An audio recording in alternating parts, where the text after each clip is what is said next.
pelo convite, quero cumprimentar pelo trabalho que vocês têm feito, assim, um trabalho voluntário, como você bem disse, em favor da advocacia feminina, da mulher advogada, né? E também no fortalecimento e na divulgação das informações e no fortalecimento da classe. Então, parabéns, obrigada pelo convite, é um prazer estar aqui ao lado de vocês, palestrando também ao lado da minha querida sócia Marcela. Quando a Jaina convidou, eu falei, olha, a gente acabou de escrever um artigo para um livro que está sendo feito lá no Conselho Federal sobre o tema da aposentadoria da mulher, onde a gente trata de diversos detalhes a respeito disso, né? E muitas novidades, e daí eu já vou começando aqui a falar, e depois a Marcela, a gente meio que organizou aqui, dividiu um pouquinho, quando a Marcela começar, ela cumprimenta vocês também, não sei se ela quer cumprimentar agora também, fica à vontade, Marcela, quer dar um oi pro pessoal e daí eu puxo ou... Pode puxar, Gi, depois eu cumprimento. Então tá bom. Tá, tá. O que que acontece, né? A Previdência brasileira, ela sofre frequentes mudanças.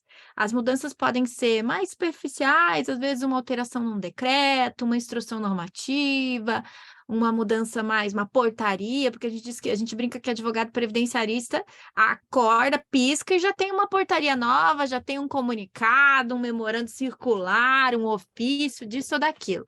Ainda que ultimamente muitos ofícios têm sido positivos, a gente tem conseguido alguns avanços, como foi o dessa semana, na questão da entrega de telas, e a gente segue na Comissão Nacional, nas comissões estaduais e nas comissões das subseções trabalhando para mudar, né, melhorar um pouco a realidade do trabalhador brasileiro e do dia a dia da advocacia previdenciária. Mas, às vezes, a gente tem mudanças mais significativas, e a gente passou por isso agora em 2019, com a nossa reforma da emenda 103. E foi uma PEC, a PEC 06, que tramitou em 2019, e no final do ano ela foi aprovada em 13/11 de 2019. E ela trouxe várias mudanças. O nosso enfoque aqui é com relação às mudanças que vão afetar a mulher advogada, e que vão afetar também as clientes mulheres que ela vem a atender. Então, a gente fez um enfoque mais para a questão da mulher, e eu vou compartilhar com vocês a tela, porque, assim, como é bastante informação, a gente gosta de trazer ela em material que fica mais fácil de a gente acompanhar. Deixa eu compartilhar aqui com vocês. Conseguem ver? Ótimo. Então vamos lá. A gente vai começar com as regras transitórias. Essa reforma, ela teve uma característica bem peculiar, que a gente só tinha visto isso antes na Constituição Federal de 88, nesse quadro mais recente, né? Que é o quê? Ela trouxe regras de transição, que é para quem já estava no sistema e que tinha uma expectativa de direito ali, mas não tinha cumprido o direito ainda, que então ele tem uma regra diferenciada, que são as regras que a gente tem de transição. Essa regra é uma regra comum de se ter numa reforma, mas ela trouxe também regras transitórias. E o que são regras transitórias, Gisele? Regras transitórias, elas começam dizendo assim: até que lei venha a regrar, vocês vão usar essa regra aqui. Isso a gente viu na Constituição também, nos atos das disposições constitucionais transitórias, no ADCT, porque o que aconteceu? A Constituição, quando veio, ela revogou tacitamente a LOPS, que era a Lei Orgânica da Previdência que a gente tinha de 1960, que tinha muita coisa assim prejudicial aos segurados. E então ela vem e diz: olha, aquela regra não está valendo mais, mas até que lei venha a regrar, vocês vão usar a atualização com base no salário mínimo, por exemplo. E essa norma agora, ela mudou de forma tão profunda as nossas regras de cálculo, que ela também fez isso. Ela disse: olha, eu não aceito mais as regras de cálculo que estão aí. Essas regras vão ter que ser mudadas. Como eu desconstitucionalizei essas regras e eu ainda não tenho um regramento, ou não tenho tempo, né, para fazer todas essas leis, algumas são leis ordinárias, outras são lei complementar, eu vou, então, trazer uma regra de transição aqui, mas assim, essa regra ela vai ser transitória, ela vai valer até que o Congresso Nacional venha a criar uma lei específica para regulamentar isso, porque a 8.213 ela foi em parte revogada tacitamente, sem haver a revogação expressa por parte da reforma. tá? Então, quando a gente fala de regra transitória, são regras para quem entrar a partir da mudança de 2019, são as regras novas, mas elas podem ser mudadas, sim, de forma até relativamente ágil, com novas leis ordinárias ou complementar, dependendo do caso. Jaina, alguém está com o áudio ligado. Eu não sei se é a Magali de novo, eu acho que é a Magali. E daí a gente tem as regras de transição. As regras de transição são aquelas para quem já estava antes e que elas são para amenizar os efeitos da mudança. As regras transitórias não, elas já indicam uma intenção desse constituinte, né, que vai trazer a emenda constitucional, uma intenção de que ele espera que essas regras ou sejam mantidas ou sejam aprimoradas pela lei, mas que sejam, de alguma forma, né, seguidas neste período de transição, nesse período de adaptação ao novo sistema.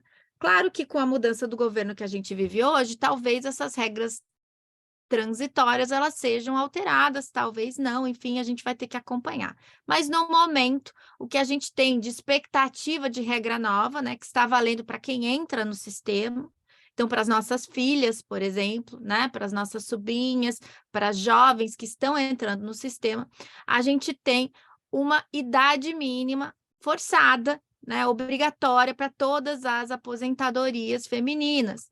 Porque até aqui, e antes da EC, a gente tinha dois tipos de aposentadorias femininas. A gente tinha a por tempo e a gente tinha a por idade.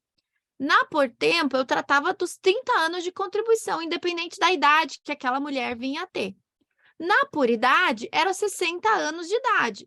E daí eu tinha uma carência, um tempo mínimo de contribuição de 15 anos. Agora, a gente tem uma junção das duas regras. Eu tenho e aumento da idade para 62 anos e eu tenho a carência obrigatória de 15 anos. Eu não tenho mais uma aposentadoria só por tempo de contribuição. Eu posso ter 40 anos de contribuição. Se eu não cumprir os 62 para essas novas ingressantes, elas não vão poder se aposentar. Não interessa o quanto tempo de contribuição elas têm. A idade, por isso que o título da nossa palestra tem a ver com a aposentadoria por idade da mulher, é porque a idade agora ela se torna um fator preponderante. A gente tem uma carência, que é um tempo mínimo de contribuição, mas a idade é o fator preponderante das novas regras. Isso é uma sinalização da EC. Pode mudar?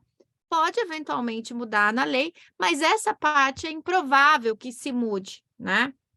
Porque na época até essa questão da mulher e do aumento da idade da mulher foi muito debatida, mas acabou sendo aprovada. Havia um grande movimento dentro do Congresso Nacional como um todo de injustiça com os homens, porque as mulheres se aposentavam com 60 e o homem com 65, que então, e as mulheres vivem muito mais, né? Aquela história da expectativa de sobrevida, porque também a gente se cuida mais normalmente, né? A gente faz mais exame, a gente faz mais tratamento, a gente se envolve muitas vezes mais um cuidado com a nossa saúde, e isso faz com que a gente consiga ter uma sobrevida maior, uma vida, às vezes, com mais anos do que os homens, quando comparados nas tábuas de mortalidade ou de expectativa de vida que o IBGE faz.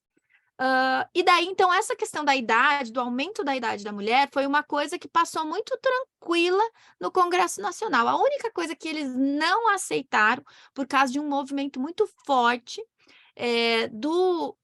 do movimento rural, foi a questão da idade da mulher rural. Isso, na PEC, lá no projeto da emenda constitucional, tinha alteração, mas não se passou. O Congresso Nacional não aceitou o aumento da idade da mulher rural, ele aumentou a idade da mulher urbana. Isso é importante a gente ressaltar, porque como durante a proposta, né, durante aquele ano de tramitação, muito se falou que ia mudar também, tem gente que acha que mudou do rural, que o rural sofreu alteração. Não, gente. A mulher rural continua se aposentando com 55 anos de contribuição. A PEC, inclusive, trazia a questão de eventual contribuição adicional que teria que ser feita, mas isso também não passou, tá? Então, o rural, seja o homem, seja a mulher rural, eles não sofreram alteração de forma negativa nas suas regras, tá? Eles permanecem com aquelas regras e, portanto, a mulher rural tem aí uma aposentadoria, continua aos 55 anos de idade e aos 15 anos de trabalho rural. Então, essa comprovação não é de contribuição, porque o rural, ele contribui de formas alternativas, muitas vezes, quando ele emite a nota de produtor, quando ele faz a venda ali da mercadoria que ele produziu.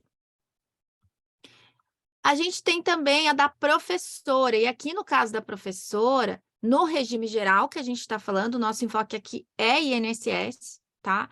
A professora, ela se aposentava aos 25 anos de contribuição comprovados de professora, né? Então, esses 25 anos era de professora. A atividade comum eram 30, a professora era aos 25 anos, e o regime geral não tinha idade mínima, gente. A idade mínima para professora era do regime próprio. Só que com a emenda constitucional, a professora passa a ter que ter 60 anos de idade, então ela tem só 2 anos a menos do que a regra comum, tá?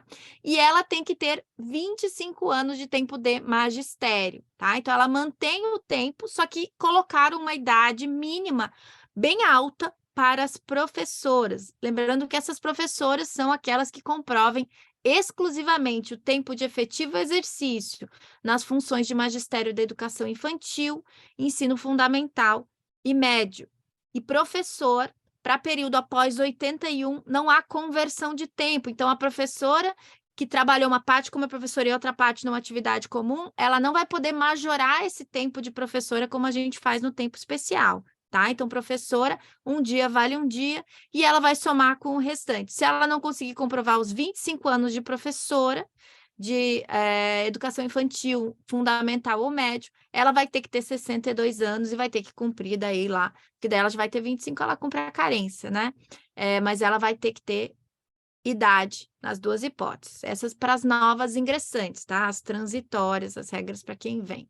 A aposentadoria compulsória no INSS, ela é uma integração que não existia, mas que agora vem a existir para aquelas pessoas que têm, de qualquer forma, né, a aposentadoria que utilize os empregados de consórcios públicos, as empresas públicas, os empregados das empresas de sociedade de economia mista e as subsidiárias também, eles vão ser aposentados compulsoriamente, observado o cumprimento de tempo mínimo de contribuição, tá? Então, a gente traz, como o servidor já tinha, a gente tem a aposentadoria compulsória aqui, na mesma idade do artigo 40, que é do servidor, então 75 anos, tá? Eles podem ser compulsoriamente aposentados. E a gente começa a tratar também, a Constituição passa a ter esse regramento oriundo da reforma da PEC, de que se você utilizar para uma aposentadoria, seja no regime geral, seja num município que não tem regime próprio, enfim, seja até numa função comissionada, se você usar qualquer tempo de contribuição decorrente de cargo, emprego ou função pública, inclusive para se aposentar no regime geral, você vai ter o rompimento do vínculo. Então, você perde o cargo público no sentido lato sensu, né? Então, inclusive, função ou emprego público até atividades comissionadas. Isso, então, passa a estar constante no artigo 37 da Constituição. E a gente tem algumas discussões também que vêm se travando, não só recentes, mas também anteriores, como o tema 1050 do STF, que já teve tese firmada e diz o seguinte, que o servidor público aposentado pelo regime geral de previdência social, com previsão de vacância no cargo, então da extinção do vínculo ali, né, em lei local, não tem direito a ser reintegrado ao mesmo cargo no qual ele se aposentou ou nele não pode se manter, né, por violação à regra do concurso público e pela impossibilidade de acumulação de proventos e remuneração não acumuláveis em atividade. E o Supremo aqui, diferente da AEC, que tinha no artigo 6º dito que não se aplicaria essa regra para quem já estivesse com aposentadoria concedida até 13/11/2019, o Supremo não fez essa diferenciação. Ele está dizendo que, no caso de municípios, né, quem se aposenta pelo regime geral, mas porque o município não tem regime próprio, essas pessoas vão ter o desligamento ali validado, né, tem o desligamento validado pelo Supremo, então elas acabam ficando só com a aposentadoria do INSS, e elas perdem a remuneração do vínculo público, mesmo não tendo todas as garantias que um regime próprio lhe daria. Inclusive, né, antigamente, com a aplicação de fator previdenciário, sendo que o servidor público não tem aplicação de fator previdenciário. Ainda nas regras as transitórias, né, para as novas integrantes, a gente tem a aposentadoria especial, que foi muito prejudicada com a reforma.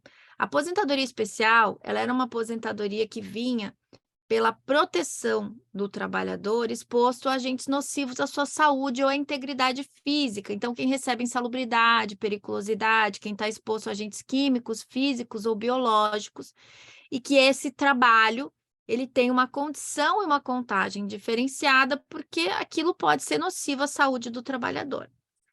Até a regra da EC, a aposentadoria especial, ela podia ser de 15, 20 ou 25 anos de contribuição, de acordo com o grau nocivo daquele agente. Então, 15 anos é só para mineiro de subsolo de frente de escavação. Então, aquele que o trabalho é extremamente danoso à sua saúde, que ele não, em regra, não consegue passar mais do que 15 anos lá trabalhando.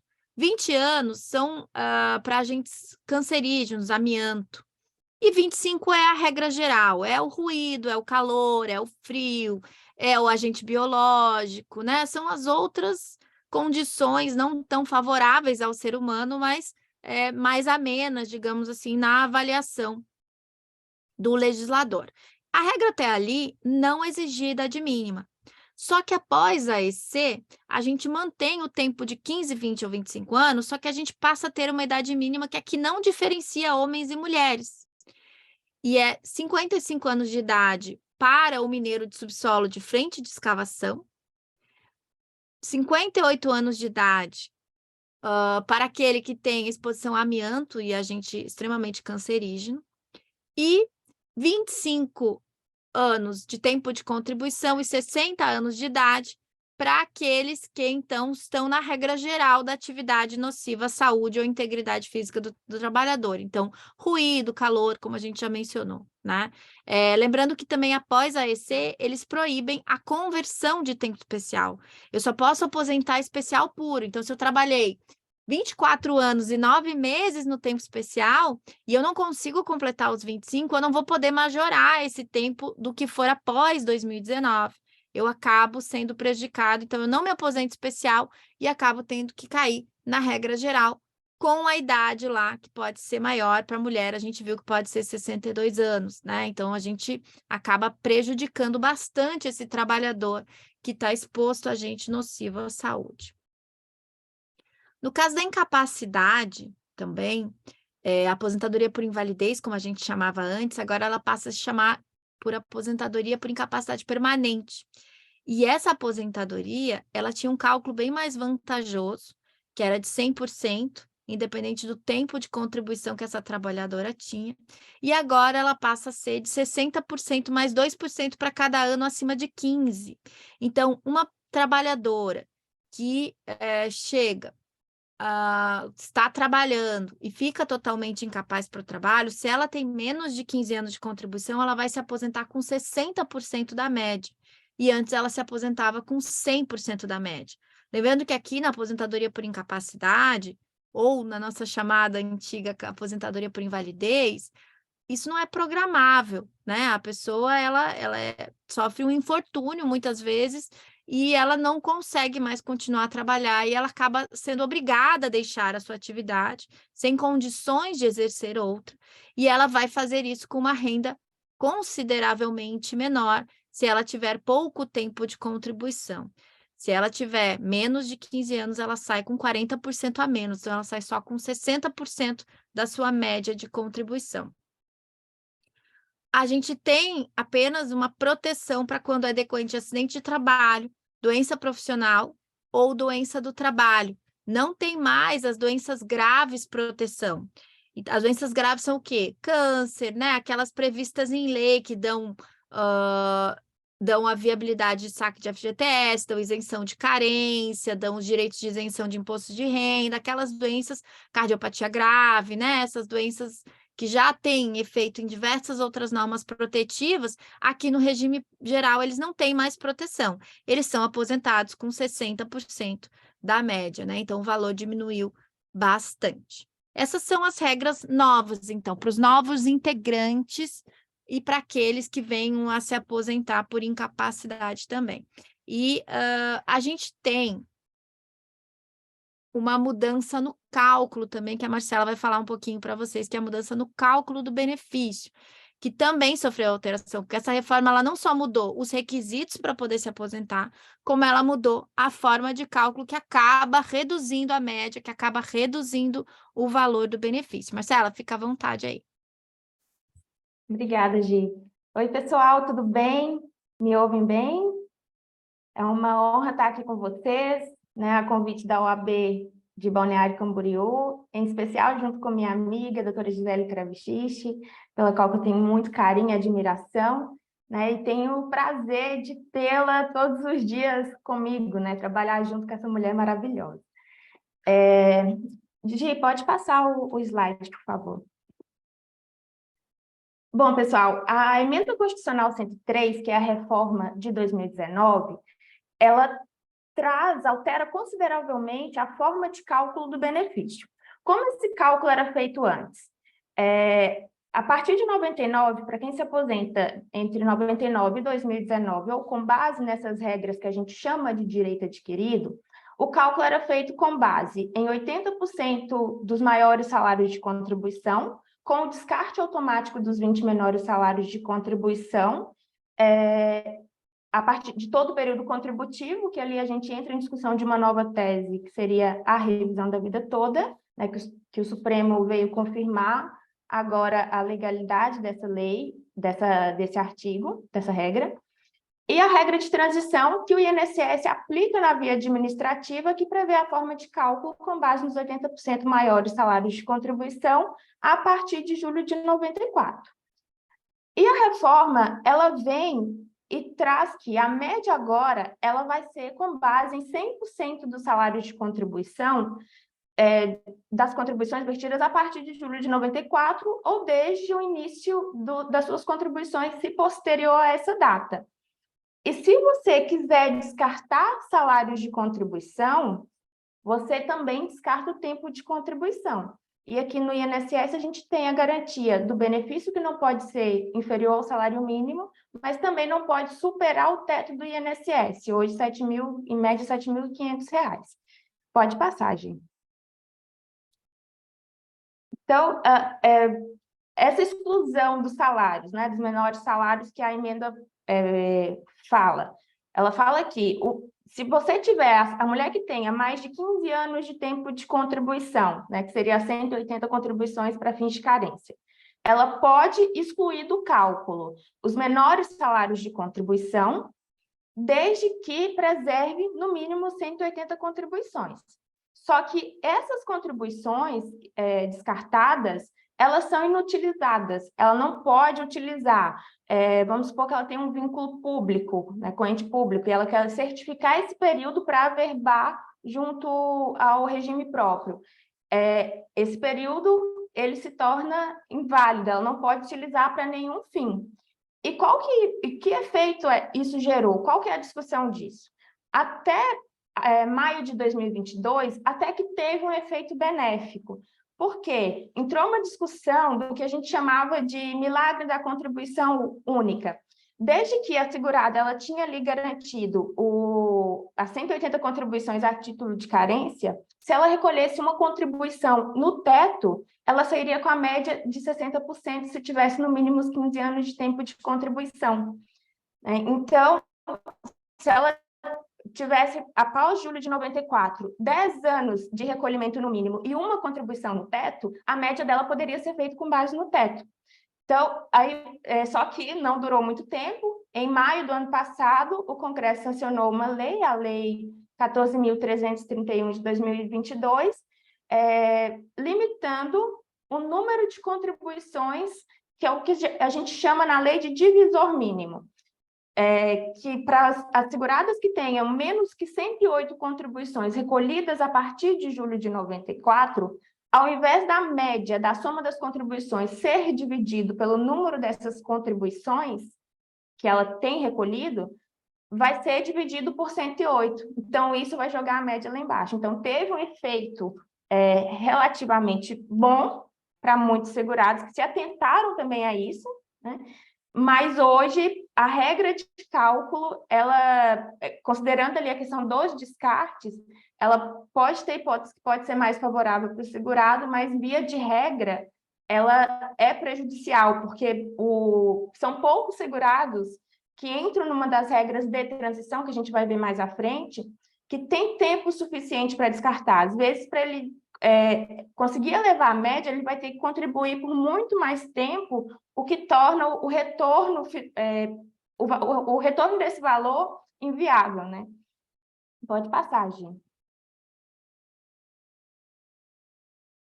Então, como que é o coeficiente de cálculo da aposentadoria? Como ficou no pós-reforma? Antes da reforma, o coeficiente era, a média era 80% dos maiores salários de contribuição, e sobre essa média era aplicado 70% para a mulher que já tinha mais de 15 anos, mais 1%. Então, já começava ali em 85%, né? Que é os 15 anos de tempo de contribuição que ela já tinha, mais os 70% que a lei garantia.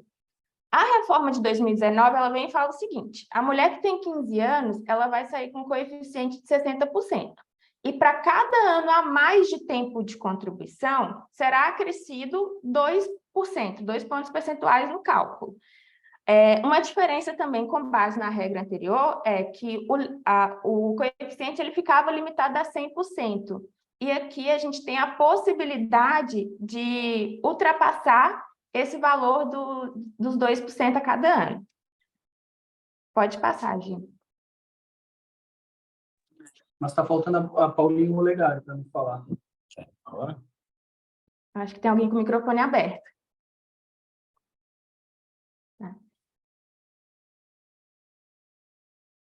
Deixa eu abrir aqui. Vamos falar então um pouquinho agora das regras de transição no regime geral. Então, essas para quem já estava antes, que atinge a maioria de nós que já estávamos contribuindo e que não cumprimos ainda os requisitos. Então, a gente ainda não pode se aposentar. A gente tinha uma expectativa de se aposentar com algumas regras, mas elas mudaram. Então, quais são as regras que a gente tem acesso? São as regras de transição, que costumam ser um pouco mais vantajosas do que as regras novas, que a gente viu aquelas no início, as transitórias, né? E a gente tem 4 opções para quem estava esperando se aposentar por tempo sem a idade. Eu era uma delas, eu comecei a contribuir com 16 anos como estagiário, meu pai é advogado previdenciarista, e ele já, desde que possível, ele começou, né, me orientando, eu comecei a contribuir com 16 anos como estagiária, como estudante, e eu tinha uma expectativa de me aposentar numa data, quando veio a reforma de 7 anos que me faltavam. Em 2019, passaram a me faltar 14 anos, então dobrou o tempo que eu teria que contribuir a mais para poder me aposentar, porque a gente tem várias regras, são 4 regras, porque eu esperava me aposentar por tempo, não por idade, né? Porque era 60 anos de idade, eu comecei a contribuir mais cedo, então a minha expectativa era me aposentar por tempo, aos 30 anos de contribuição. Em 2019, então me faltavam 7. E nessas regras, a primeira que eu venho a me encaixar faz com que eu tenha os 7 que me faltavam, mais 7 para poder cumprir os requisitos, né? Só que daí, claro, nessas regras de transição, essas que falam e que era para quem estava focado em se aposentar por tempo, elas têm relação com o tempo de contribuição base da mulher, que a gente viu que a regra era de 30 anos, então todas elas, se vocês vão ver, a regra 1, a regra 2, a regra 3 e a regra 4, elas têm como requisitos 30 anos de contribuição como base, tá? Só que cada uma delas, além dos 30 anos de contribuição, que era aquilo que eu já sabia que eu ia ter que ter, eu tenho coisas a mais. E eu vou falar para vocês a primeira regra, que é a regra 1, que é um sistema de pontos. Então, eu vou ter 1 ponto por ano transcorrido desde a reforma, começando em 86 e vai subindo. Então, na reforma, eu tinha que ter 30 anos de contribuição e 86 pontos, tá? Mas como que eu somo esses pontos aí, Gisele? Posso somar com o quê? Esses pontos, eles são tempo ou idade. Tempo de contribuição ou idade. Então, eu tenho que ter 30 anos de contribuição e 86 de idade. Então, eu tenho que ter, se eu só tiver os 30, eu vou ter que ter 56 anos de idade lá em 2019 para poder me aposentar. E assim, eu aumento 1 ano da exigência, 1 ponto da exigência a cada ano transcorrido. Então, em 2020, a pessoa tem que ter 30 anos de contribuição e 87 pontos. Então, isso já faz com que ela tenha que ter 57 anos ou que ela tenha que ter mais tempo de contribuição. Então, ela não vai se aposentar só com 30 anos de contribuição, ela vai se aposentar com 31, daí ela vai ter 31 de contribuição, 56 de idade, e ela chega nos 87 também. E assim a gente vai nessa escadinha que vai até 100 pontos necessários em 2033. E aqui, vejam, essa aposentadoria, ela é com aquele coeficiente de 60 mais 2 dessa tabela, que a gente até botou de rosa para ver se ela fica mais bonitinha, mas é uma tabela que não deixa a gente muito feliz, né? Essa tabela aqui é 60% mais 2% de acordo com o tempo. Se eu tiver 30 anos de contribuição, uma mulher vai, então, se aposentar com 90% da sua média. Para eu chegar a 100%, eu tenho que ter 35 anos de contribuição, né? Então, a gente vai... Só que aqui, além dos 30 anos de contribuição, eu tenho que ter os pontos que podem ser anos a mais ou idade que eu venha a cumprir, certo? Essa apuração, ela é em dias, tá, gente? Então, assim, se eu tiver 6 meses de um lado, 6 meses do outro, 6 meses de idade, 6 meses de tempo de contribuição, eu somo 1 ponto a mais, tá? Então, eu posso ir compensando ali os meses e os dias de um lado para o outro para chegar na soma dos 86, 87, enfim. A gente está em 2023, então a gente já tem a exigência de 90 pontos para uma mulher poder se aposentar nesta primeira regra. Marcela, quer falar da segunda? Sim, Gi. A segunda regra de transição que a gente chama ela de idade mínima progressiva. E progressiva por quê? Porque além dos 30 anos de tempo de contribuição, ela tem uma progressividade na idade. Então, lá em 2019, a idade se inicia com 56 anos de idade e vai aumentando meio ponto a cada ano.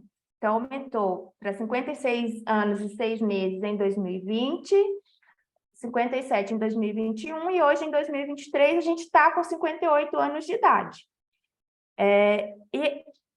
A forma de cálculo com base nessa regra é o 60%, média de 100%, né, de salário de contribuição a partir de julho de 94, possibilitando ali o descarte dos menores salários, mais 60% para mulher que tenha no mínimo 15 anos de tempo de contribuição e 2% a cada ano. Então, se ela não descartar nenhum período, ela com 30 anos se aposentaria com 90% do coeficiente, da média. Nessa regra, as professoras têm um bônus de redução na idade de 5 anos. Então, a professora ela tinha que ter, no mínimo, 25 anos das atividades de magistério, mas lá em 2019, 51 anos de idade, hoje em 2023, 53 anos de idade. Pode passar para o próximo, Gi. Aqui, gente, a gente começa nas regras de pedágio, que são as regras que costumam ser as mais vantajosas, né? Porque a regra de pedágio 50%, que é a regra 3, ela é uma regra que ela tem aplicação bem restrita. Por quê? Porque ela exige 30 anos, mas ela só pode ser acessada por quem faltava no momento lá da reforma, em 2019, então, 13/11/2019, no máximo 2 anos. Então, a mulher tem que ter 28 anos naquela data e o homem tem que ter 32, 33 anos naquela data para poder acessar essa regra, tá? E qual é a questão do pedágio, né? Quando a gente fala em pedágio, a gente fala em pagar um tempo a mais. E qual é o tempo a mais? Esse aqui é 50% do tempo que faltava.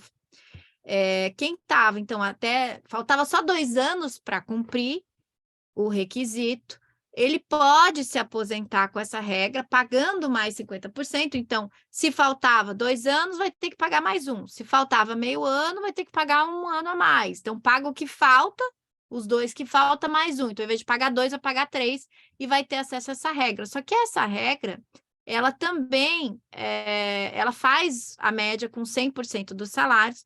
A diferença aqui é que ela aplica fator previdenciário. Então, ela acaba, né, apesar de ser acessível para muita gente que estava próximo, ela acaba não tendo um valor tão interessante, mas para quem estava próximo de se aposentar, às vezes ela viabiliza a aposentadoria de forma mais ágil do que as outras regras. Aqui a Marcela, se quiser falar. Próxima regra é a que a doutora Gisele vai se enquadrar, né? Que vai exigir o dobro de tempo para ela. É a regra do pedágio 100%. Né? O que essa regra exige? Ela é similar à regra anterior, na forma de cômputo de pedágio, só que é o pedágio dobrado. Então, ela fala que o tempo mínimo de contribuição é 30 anos de tempo, mais 57 anos da idade. E lá em 13/11/2019, deve ser apurado o tempo que faltava para a mulher atingir os 30 anos, e sobre esse tempo ela vai ter que pagar em dobro, pagar o pedágio, né, de 100%. Então, se lá faltava 3 anos para ela se aposentar, ela tem que contribuir por mais 6 anos, 3 para atingir os 30 e 3 de pedágio.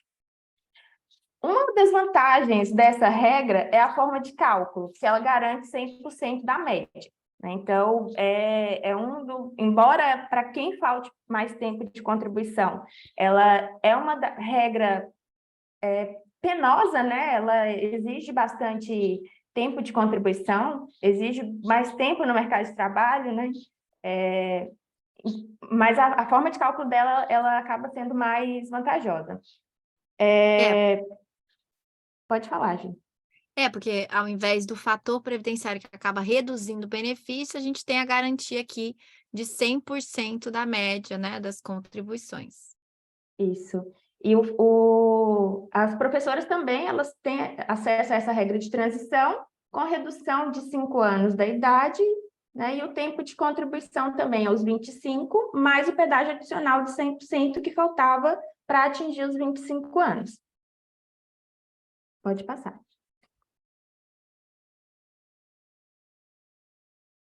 Aqui na aposentadoria por idade, o que aconteceu? A mulher, a gente viu que teve um aumento de 60 para 62. Só que eles não mudaram, assim, em 2019 já passou para 62. Eles fizeram uma escadinha ali, que a cada ano, a partir de 2019, aumentava meio ano na idade mínima exigida.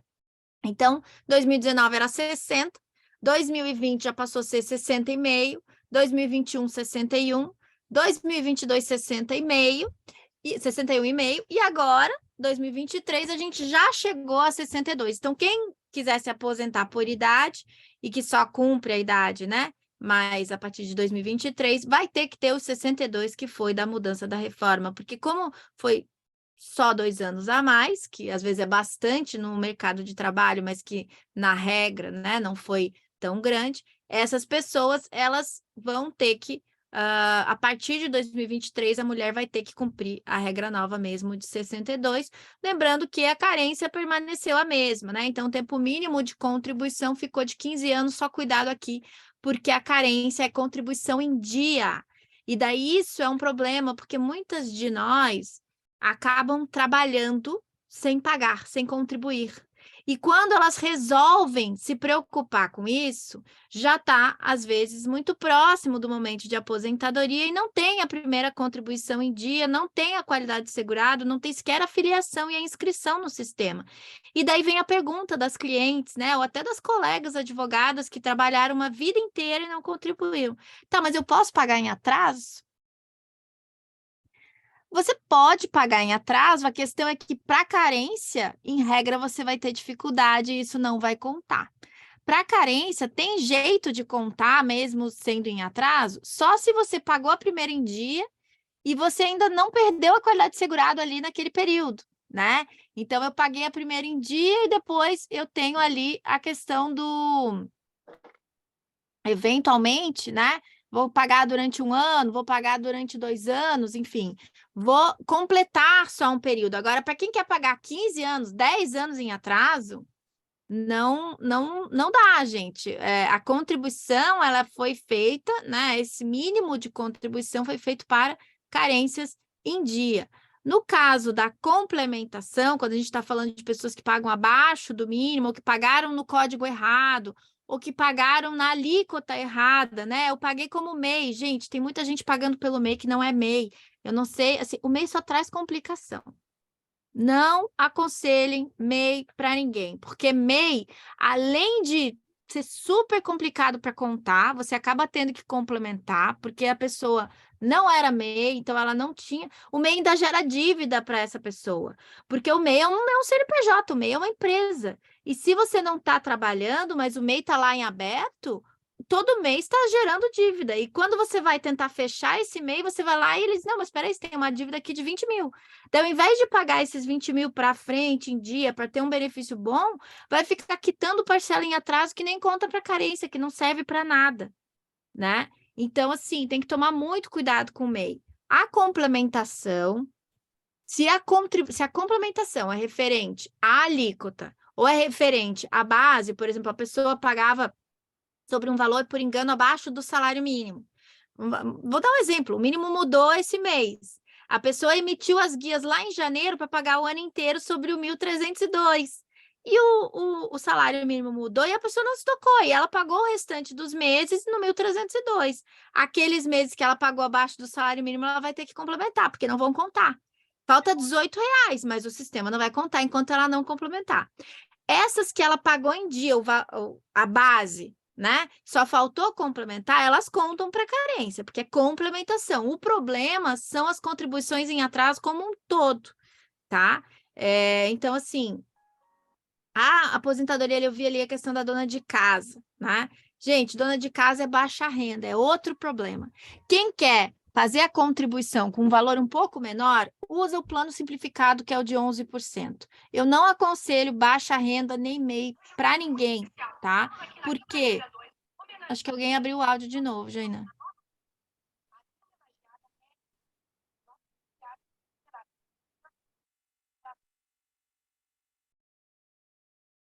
Acho que deu. Qual é a questão aí? O baixa renda, você precisa ficar validando isso. O meu INSS já tem um campo para isso. Se você pagar como baixa renda, você tem que estar atualizando o teu CAD único, o teu cadastro único lá, né, da União, e você tem que ficar validando no mínimo a cada 2 anos, tá, as tuas contribuições. Quem que faz isso? Ninguém nem sabe que tem que fazer isso, e daí ele perde. Não atualiza o CAD único, porque, assim, o baixa renda é para quem usa outros programas sociais, que realmente vai ter que ficar alimentando o CAD único, porque senão perde o Bolsa Família, perde o Bolsa isso, perde o Bolsa aquilo. Então, essa pessoa, tudo bem. O que acontece muitas vezes é que a pessoa não é efetivamente baixa renda, não usa outros programas sociais e entra ali nos 5% que é mais barato, porque está fazendo um planejamento previdenciário que só vai trazer dor de cabeça. Tá? Porque quer pagar, paga no plano simplificado, paga nos 11%, que você não tem que ficar validando contribuição, que você não está gerando dívida para o teu cliente ou para a tua cliente, e que com os 11% ela vai ter acesso às aposentadorias fora por tempo. Então, ela tem aposentadoria por idade ali. 5% é incomodação, 11% tudo bem, vale a pena, é um desconto, né? Então, costuma dar certo. E ele cabe para facultativo, assim como para individual. Então, assim, a dona de casa também pode pagar ali. É que a baixa renda é que paga com os 5%, mas a dona de casa facultativa pode pagar com os 11% e, inclusive, pode pagar por 20%, gente. Às vezes, a dona de casa, o marido, né, ou a família, ele tem condições de pagar, contribuir para ela, porque Dona de casa, teoricamente, é aquela que não trabalha e não tem renda, não trabalha fora, né? Não vende o seu serviço. Então, mas às vezes a família tem condições. Será que ela quer pagar sobre o salário mínimo? Será que ela não quer pagar sobre um valor maior? Se ela quer pagar sobre um valor maior, ela vai contribuir sobre a alíquota de 20% e ela pode contribuir até sobre o teto. Às vezes a família tem condições, né? Ela não precisa pagar sobre o mínimo. Não precisa fazer o mais barato. Vale um planejamento para ver o que vale a pena para ela, o que é mais vantajoso para ela, certo? A regra de transição da aposentadoria especial, ela é uma regra de pontos, tá? Então, assim, a gente viu lá que tem uma idade mínima. Na regra nova, tem uma idade mínima fixa. Aqui, a idade mínima é de pontos. Então, eu tenho os 15 anos de tempo e eu tenho que ter 66 pontos, que isso daria, na idade, 51. Só que se eu tiver mais tempo de contribuição, e aqui esse tempo pode ser além do tempo especial, eu posso ter os 15 anos de tempo especial e um ano lá como atividade comum, eu vou somar esses pontos. E ao somar esses pontos ali, eu vou poder chegar a atingir os requisitos aqui, certo? Essas são as regras de transição, para aqueles que já estavam antes no sistema. E daí a gente, né, Marcela, a gente trouxe alguns pontos aqui, não sei se você quer puxar esse tópico, alguns pontos sobre a importância da proteção social da mulher e o papel da previdência nisso, né? Entendi. Vamos lá. Só tem uma dúvida ali no chat da Tatiana, que ela pergunta se o pagamento desse mês ainda fica no salário anterior. Teoricamente, Tatiana, a competência, né, que se recolhe no mês de maio é a competência de abril.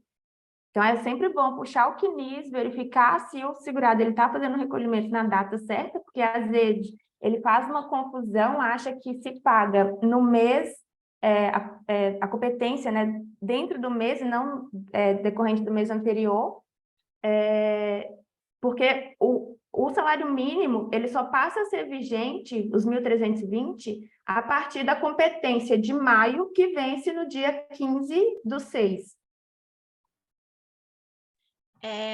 Para mim, é que, na verdade, quem fazia essa contribuição para mim era a minha mãe.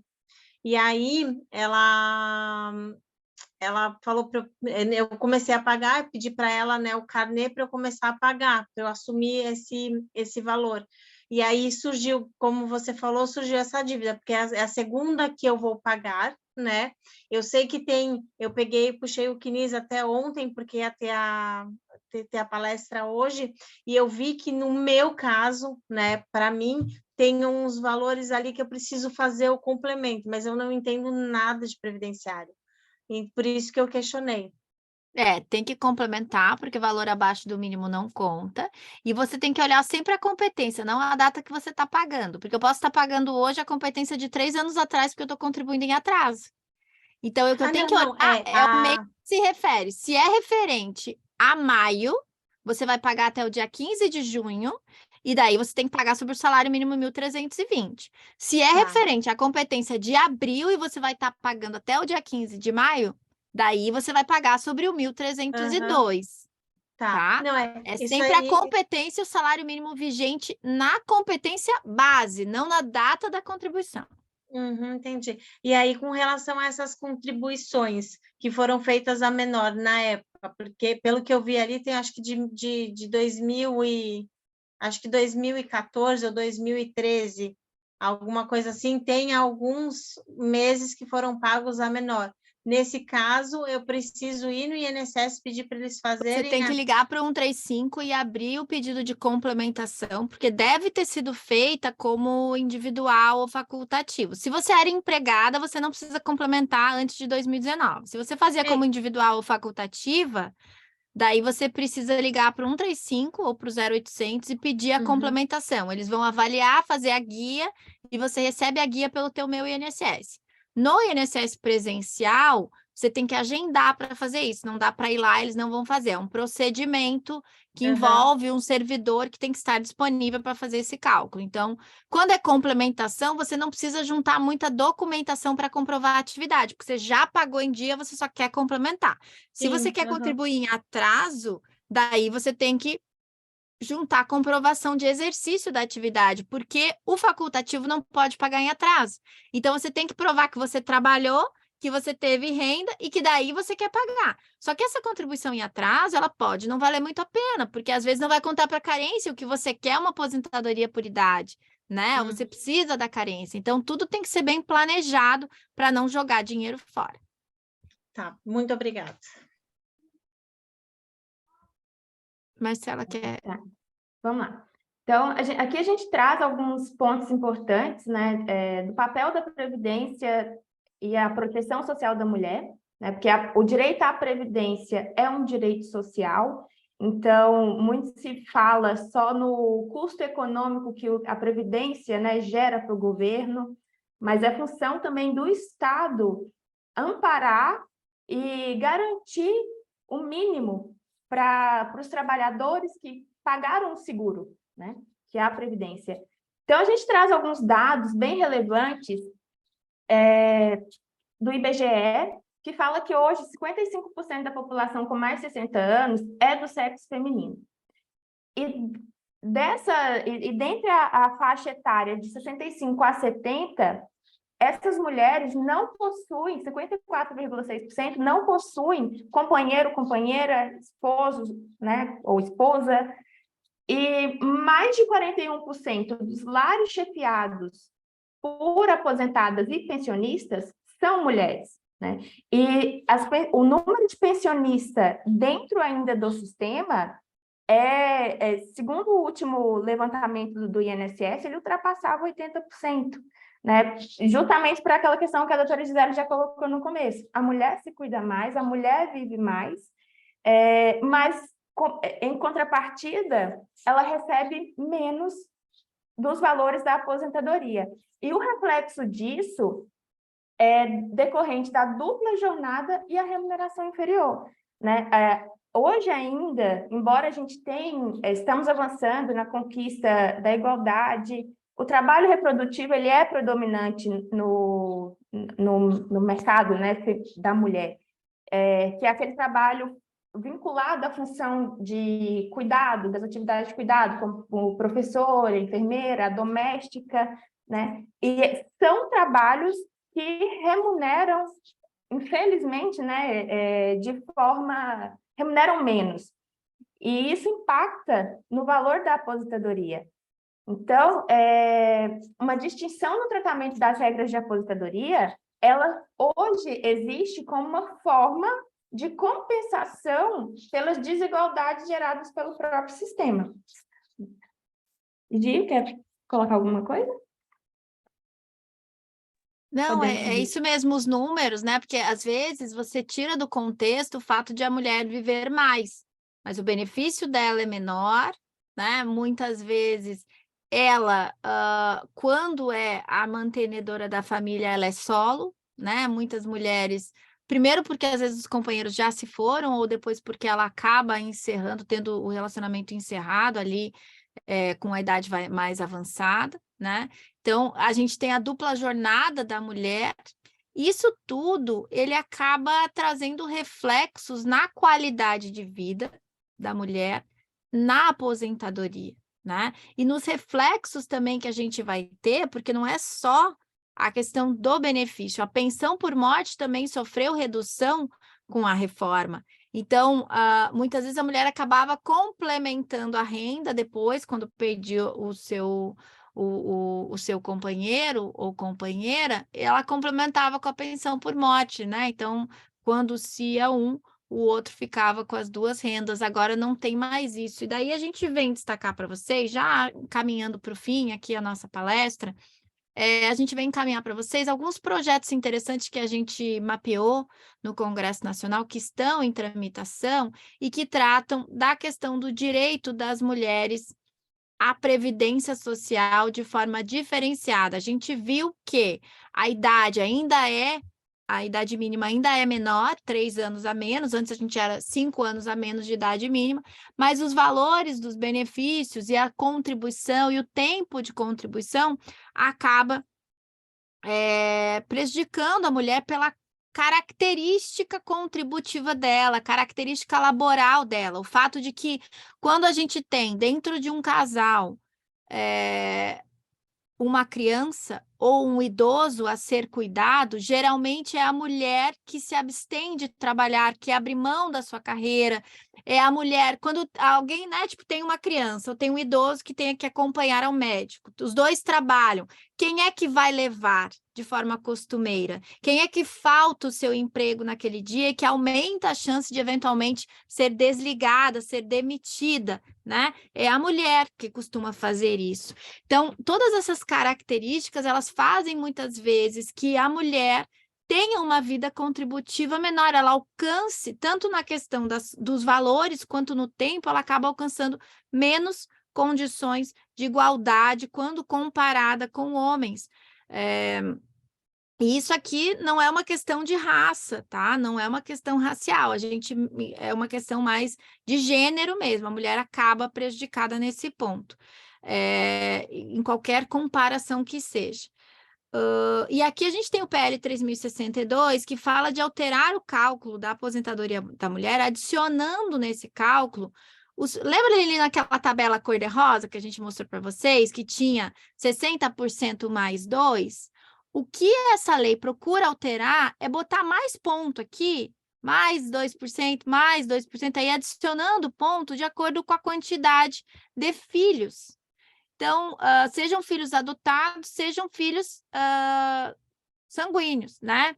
Então, a gente tem aqui 2 pontos percentuais por filho ou filha nascida viva, 4 pontos quando a criança é adotada, já reconhecendo que muitas vezes a adaptação da criança adotada ela é um pouco mais difícil, e também 2 pontos extras em qualquer dos casos, tá? Quando a criança nascida viva ou adotada for inválida ou tiver deficiência intelectual, mental ou grave, já reconhecendo esse papel de cuidadora que a mulher tem no grupo familiar, muitas vezes, e que faz com que ela diminua a sua vida contributiva na Previdência. Então, talvez ela pudesse ter 20 anos, mas ela não o teve porque ela acabou afastada durante alguns períodos ou perdeu a chance de continuar no trabalho, porque ela foi a que mais se ausentou, ela foi a que teve que abdicar da sua vida de trabalho para assumir o papel de cuidadora no lar. A gente tem também a PEC, eu vou fazer esses dois, daí você faz o último, Marcela. A gente tem também a proposta da emenda constitucional 24 de 2021, que altera, na verdade, o que ela faz. Na verdade, ela também vai mexer no percentual, mas ao invés de adicionar direto o percentual, ela altera tempo. Ela adiciona tempo de contribuição. Então, ela coloca um ponto para cada filho nascido vivo e 2 pontos para cada filho adotado ou portador de deficiência. Então, no primeiro projeto, a gente tem os 2%, que seria 1 ano, né? Ou os 4%, que seria 2 anos.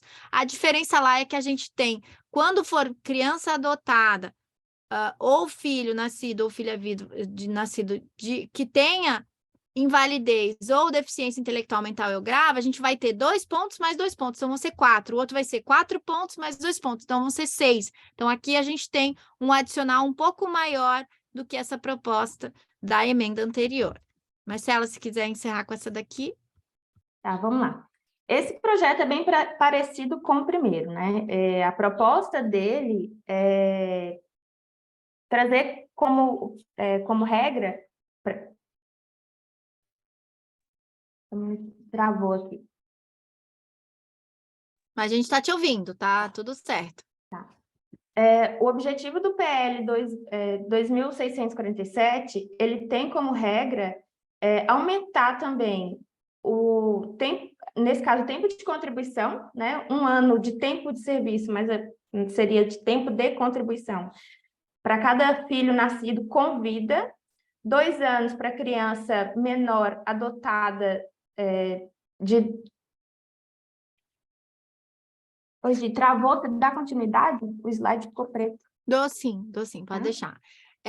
1 ano de tempo de serviço para cada filho nascido com vida, ou 2 anos de tempo de serviço para cada criança menor de idade adotada como filho ou por filho biológico nascido com incapacidade permanente. Então, aqui, ele já prevê a questão da incapacidade, como a PEC já de 24 de 2021 também prevê, né? E no caso de mães que tenham mais de 12 meses de adesão ao regime geral, então que já estejam contribuindo há mais de um ano ao regime, poderão, além desse 1 ano a mais ou 2 anos a mais, eles vão ter 2 anos adicionais para cada filho nascido com vida, ou criança menor de idade adotada como filho, e ainda propõe que o prazo de licença maternidade ou licença paternidade seja computado como tempo de serviço. E daí, toda vez que vocês leem tempo de serviço aqui, entendam tempo de contribuição, porque o tempo de serviço ele deixou de ser chamado assim na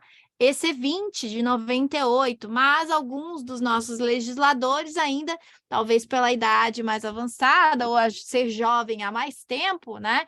Eles lembrem ainda desse tempo de serviço e passem a escrever esse tempo de serviço, mas o projeto menciona o que é possível hoje, que seria o tempo de contribuição, né?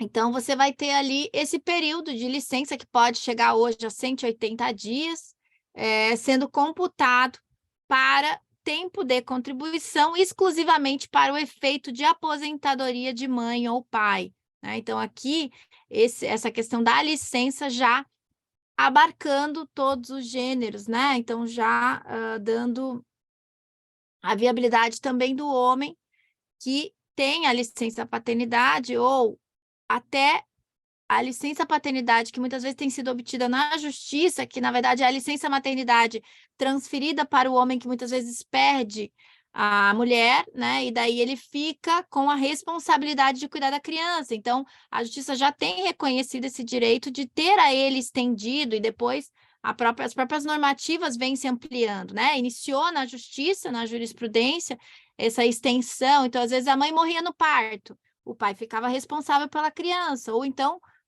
o parceiro, a parceira ficava responsável pela criança. Essa pessoa receberia o salário maternidade independente do gênero. Por quê? Porque a questão aqui é a proteção da criança. Só que essa pessoa que fica com essa responsabilidade, ela pode também receber proteções adicionais na Previdência, e esse projeto traz isso, tá? Aqui a Jaina falou a respeito do BPC, vez que falado sobre a importância social da mulher. Qual é a questão do benefício de prestação continuada, né? O BPC Loas. O BPC Loas, ele é um benefício acessível para idosos e para pessoas com deficiência. A pessoa com deficiência não tem idade mínima, o idoso tem 65 anos, independente do gênero aqui. E a mulher aqui no BPC, ela acaba prejudicada também, porque quando a gente vai ver a idade mínima para aposentadoria por idade, ela trata com 62, e já no LOAS ela é igualada, a gente tem a régua subindo e fica igual para todo mundo com 65 anos. Então, a gente tem esse prejuízo aqui da mulher também na regra do BPC LOAS. Eu já vi algumas discussões judiciais com relação a tentar trazer, inclusive porque a lei define idoso pessoa com 60 anos, né? Então, já se tentou discutir judicialmente para se reduzir para 60, ambos os gêneros, ou especificamente a mulher, na época que ela tinha os 60 anos, como também acesso ao direito à aposentadoria por idade, mas eu vou ser bem sincera que eu não vi, assim, não vi entendimento favorável que tenha sedimentado qualquer benefício da parte nessa questão. O BPC, claro, é uma forma também de garantia, e daí aqui é da renda familiar. O BPC ele vai atender as pessoas que têm a necessidade da assistência social, não é previdência, BPC não é decorrente de contribuição, e por isso que ele é um benefício relacionado à miserabilidade, ou a hipossuficiência, ou a comprovação da necessidade do grupo familiar que tenha uma pessoa idosa ou uma pessoa com deficiência dentro daquele núcleo, né? E, claro, o BPC é uma forma de a gente garantir dignidade para muitas dessas pessoas e para garantir também alguns cuidados básicos que venham a viabilizar que o grupo familiar continue produzindo até trabalhando, né, que continue dentro das suas realidades, conseguindo trazer para dentro do núcleo familiar mais renda para viabilizar. Inclusive, o auxílio, o novo auxílio que foi criado, né, o auxílio inclusão, ele é para isso também. Ele permite, inclusive, que a pessoa com deficiência suspenda o recebimento de BPC, vá trabalhar e receba o auxílio inclusão, que é reconhecido. Não, você é uma pessoa com deficiência, você volta a trabalhar, mas a gente continua te protegendo, reconhecendo que o trabalho não pode ser punido, que esse ingresso no mercado de trabalho não pode ser punido. Então, mantém um certo estímulo, que é metade do salário mínimo, o BPC de um salário mínimo, você tem metade do salário mínimo ali sendo contribuído, sendo pago para a pessoa, para que ela seja estimulada a receber a remuneração pelo trabalho, a inclusão através do trabalho, né? Mas que ela não perca os seus direitos aqui sociais, porque a gente está indo além da Previdência. Não, BPC não é Previdência, BPC é assistência, que a Jaina fala ainda com muita qualidade, né? Então, se quiser dar uma pincelada aqui também.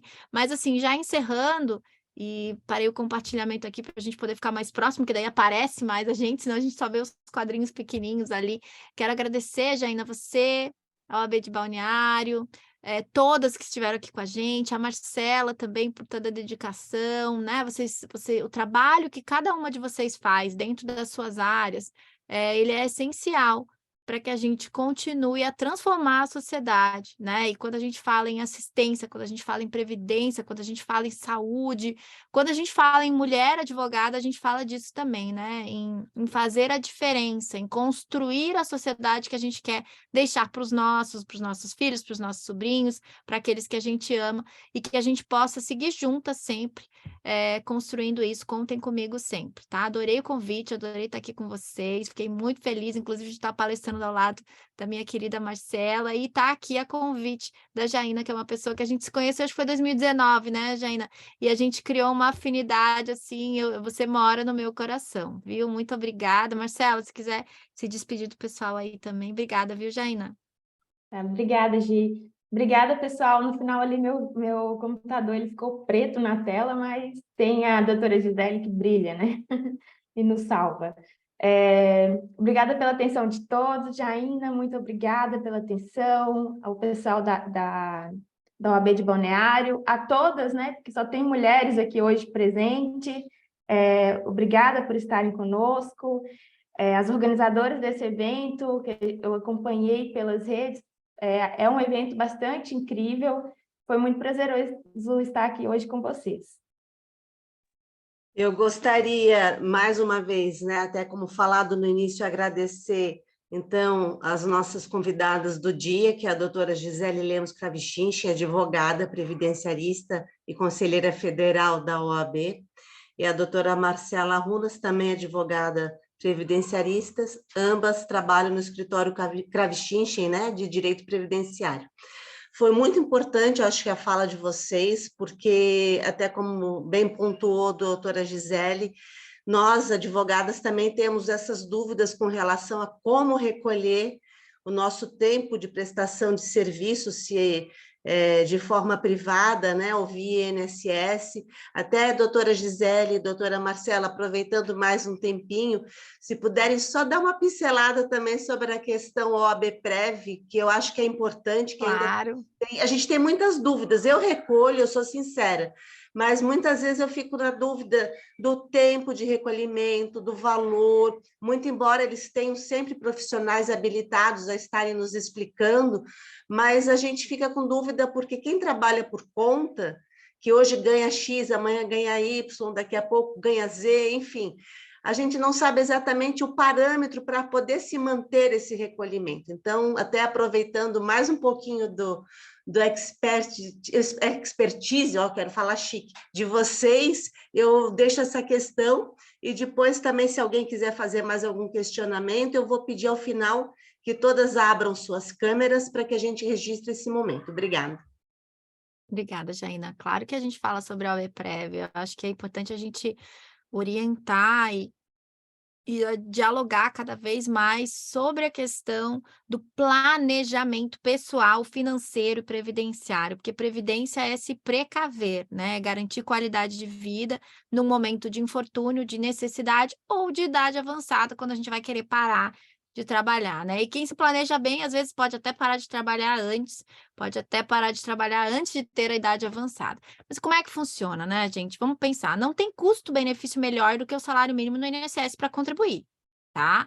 Só que viver com o salário mínimo é difícil, né?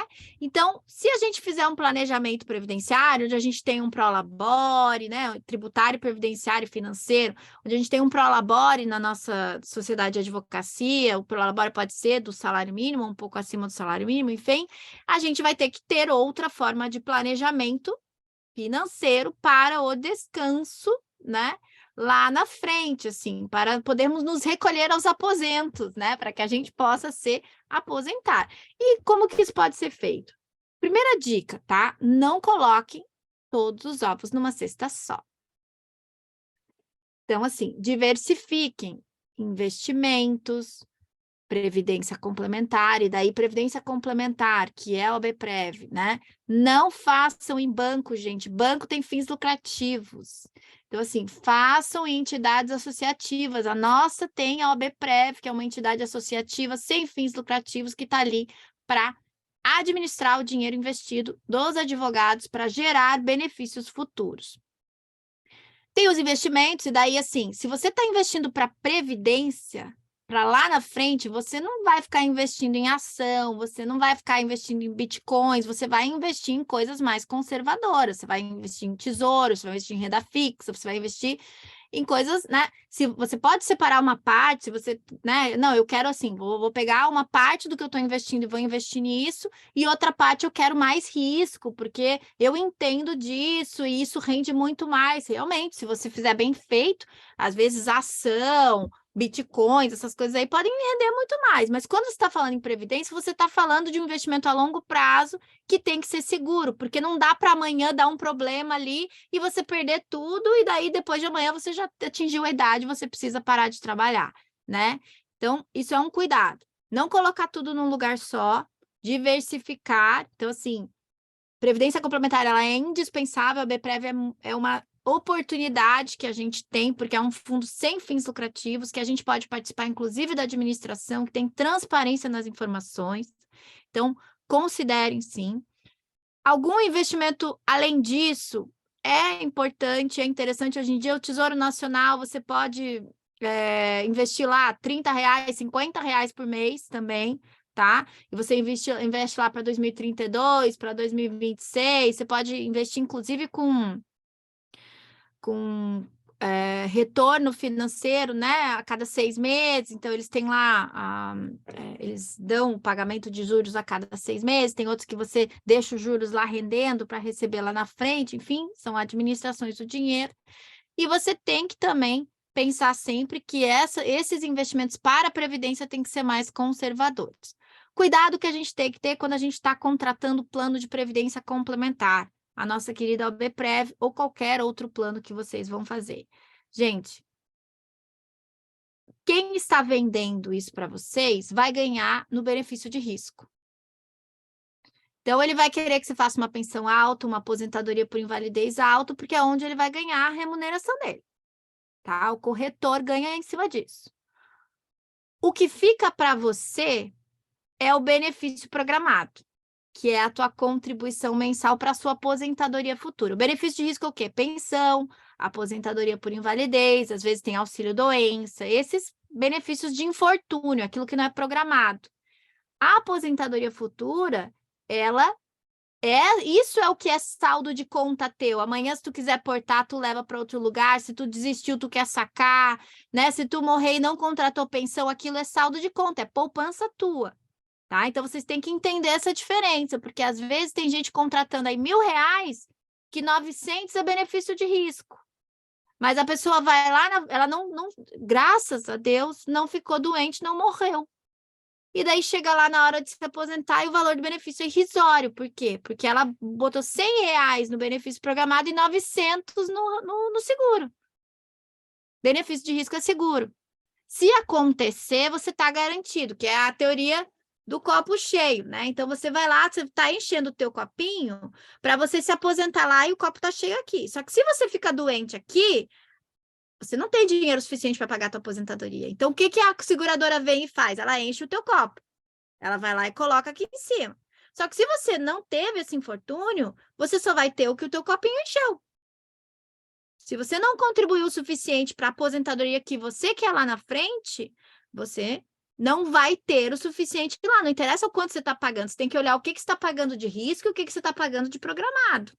E outra coisa, eu vejo gente que não tem filho, que não tem cônjuge, que não tem... Ninguém depende dele, contratando pensão por morte. Para quem? Ah, mas é que o corretor falou que era muito importante. Para quem? Enquanto eu não tive filho, eu não contratei pensão por morte na UBPREV. Por quê? Porque eu não tinha para quem deixar a pensão por morte. Era melhor eu pegar aqueles 50, 100 reais e botar na minha aposentadoria programada. No momento que eu tive filho, eu falei, peraí, vamos lá contratar a pensão por morte. E aí vem o nosso planejamento individual também. Não é só esperar, porque às vezes a pessoa não sabe que eu tive filho, né? Então, eu tenho que saber o que que eu estou contratando, para que serve cada benefício, né? A aposentadoria por invalidez, gente, tem que fazer desde o início, porque vai que fica doente, vai que precisa. Eu tenho que ter alguém para encher o meu copo, a minha contribuição ali, né? Agora, pensão por morte não é todo mundo que precisa contratar. Ah, e qual é o percentual? Você tem que ver ali qual vai ser, né, o seguro que tu está contratando. Porque quando você contrata uma aposentadoria por invalidez, você está contratando uma seguradora para, se acontecer, ela vir aqui e jogar um dinheiro na tua conta para poder pagar o teu benefício, né? E daí você tem que fazer as simulações, tá? Mas quanto que eu quero ganhar quando eu for me aposentar? Vamos contar que eu estou ganhando um salário mínimo lá no INSS, porque eu estou contribuindo para isso. Eu separei aqui, estou botando 50 reais no título do Tesouro ali, todo mês. E eu quero ver aqui, guardando, eu vou ter mais ou menos tanto lá na frente. E eu vou ter aqui, eu quero um benefício, sei lá, de 2.000, 3.000 reais da OBPREV. Certo? Então, eu vou fazer uma simulação lá para saber quanto... eu vou trabalhar. Eu vou contribuir, estou começando a contribuir com 20 anos, com 30 anos, eu vou pagar até os 55, até os 60, 65, eu faço essa projeção de quanto tempo eu vou pagar. E daí, eu vou dizer, eu vou pagar 100 reais, vou pagar 500 reais, vou pagar 1.000 reais.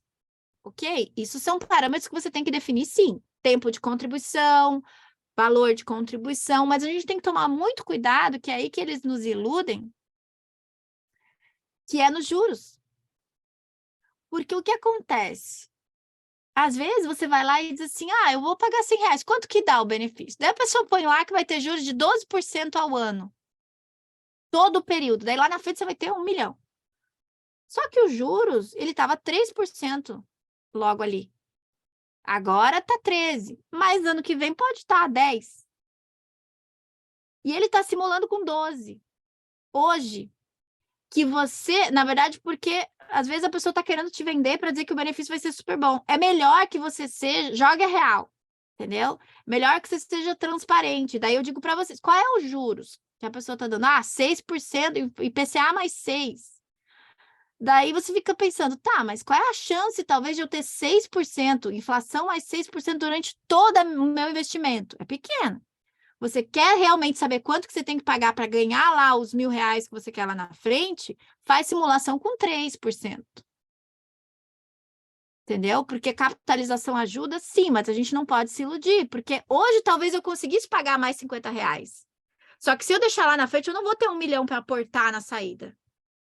Entendeu? Então, quando a gente está simulando, a gente tem que ser conservador, a gente tem que jogar para baixo o coeficiente, os juros, para eu saber o quê? Não, se der tudo errado, esse benefício paga o que eu preciso, é isso que a gente tem que pensar, entendeu? Então, não adianta eu botar lá 12%. Qual é a chance de eu conseguir isso durante 30 anos de contribuição? Bem pequena, né? Então, o que eu tenho que fazer? Eu tenho que simular de uma forma conservadora, eu tenho que simular com juros baixos. Por quê? Porque daí, talvez eu tenha que pagar só mais 30 reais para chegar onde eu quero.